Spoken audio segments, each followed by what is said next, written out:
దేవుని నామానికి స్తోత్రములు. ఇప్పుడు అన్నయ్య చెప్పారు కదా 6వ మాట, 6వ మాటని కొంచెం కంటిన్యూ చేసుకున్నాం. యేసు ఆ చిరుకను పుచ్చుకొని సమాప్తమైనది చెప్పి తల వంచి ఆత్మను అప్పగించాను. ముందుగా మీ అందరికీ ఒక చిన్న విన్నపము. 10th క్లాస్ చదివే పిల్లలకి, అప్పుడే స్కూల్లో జాయిన్ అయిన పిల్లలకి తేడా ఉంటుందా? చెప్పండి, అందరు వింటున్నారా, నిద్రపోతున్నారా? ఉంటారు కదా. అలాగే మీరు రోజు దైవజనుల వాక్యం వింటారు. ఇప్పుడు ఆ దైవజనులు అనేవాళ్ళు గ్రాడ్యుయేట్ చేసిన వాళ్ళు లాంటి వాళ్ళు. మేము ఇప్పుడే స్కూల్లో జాయిన్ అయిన, అంతకంటే ఇప్పుడే మాటలు నేర్చుకునే స్థితిలో ఉన్నాను. ఏమన్నా తప్పులుంటే మీ పెద్ద మనసుతో దయతో మన్నించమని ముందుగానే వేడుకొంచున్నాను. అన్నయ్య ఆ చిరకను పుచ్చుకొని అనే మాటని చెప్పారు కదా. మనం దేవునికి ఆయన ఆఖరి క్షణంలో మంచినీళ్ళు అయినప్పుడు ఆ సైనికులు దేవునికి ఎలాంటి మంచినీరు ఇచ్చారంట? చేదైన వాటర్ ఇచ్చారు. అది కూడా దేవుడు దానిని యాక్సెప్ట్ చేసి సమాప్తమైనదని చెప్పి, సమాప్తమైనదంటే పూర్తయినట్ట, పూర్తి కానట్ట? పూర్తి అయిపోయినట్టు. దేవుడు ఈ లోకానికి ఎందుకు వచ్చాడు? యేసుక్రీస్తు వారు. మనం ప్రతి సంవత్సరం డిసెంబర్ 25న క్రిస్మస్ జరుపుకుంటాం కదా. జరుపుకోరా? అందరు జరుపుకుంటాం కదా. అదే ఆయన ఈ లోకానికి ఎందుకు వచ్చారు? మనం సెలబ్రేట్ చేసుకోవాలి, కొత్త బట్టలు కొనుక్కోవాలి అని వచ్చారా? కాదు కదా. మన యొక్క పాపం నిమిత్తము, మనం అనుభవించాల్సిన శిక్ష నిమిత్తము ఆయన ఈ లోకానికి వచ్చారనేది మనం తెలుసుకున్నాం కదా. మీరు అలా చూస్తే నాకు ఇంకా టెన్షన్ పెరిగిపోయింది.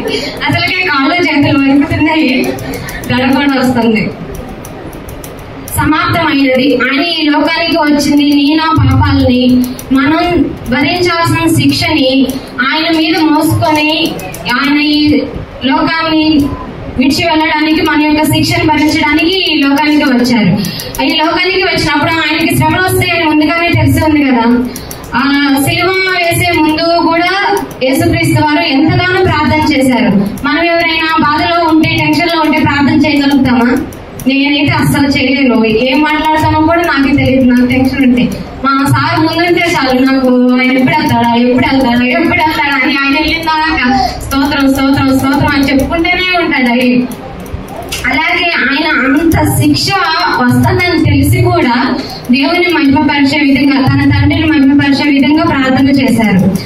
సమాప్తమైనది, పూర్తయిపోయింది. ఆయన ఈ లోకానికి వచ్చిన అది పూర్తయినది. మనం ఏదైనా వంట చేసేటప్పుడు సగంలో ఆపేస్తామా, పూర్తి చేస్తామా? మీరందరూ ఆడవాళ్ళు, మాక్సిమం ఆడవాళ్ళే ఉన్నారు కాబట్టి వంట గురించి అన్నాను.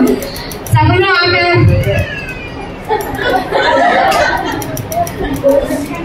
ఉప్పు కారం అన్ని వేస్తామా? అన్ని సరిపడి వేస్తామా? సగం వేస్తామా? సరిపడనే వేసుకుంటాం కదా. అది ఆయన కూడా ఈ లోకానికి వచ్చిన తన యొక్క క్రియను పరిపూర్ణంగా, పూర్తిగా చేసి ఈ లోకాన్ని దాటి వెళ్ళిపోయారు. అదే ఈ 6వ మాట యొక్క అర్థం. సమాప్తమైనదని చెప్పి తల వంచి ఆయన యొక్క ఆత్మను దేవునికి అప్పగించారు.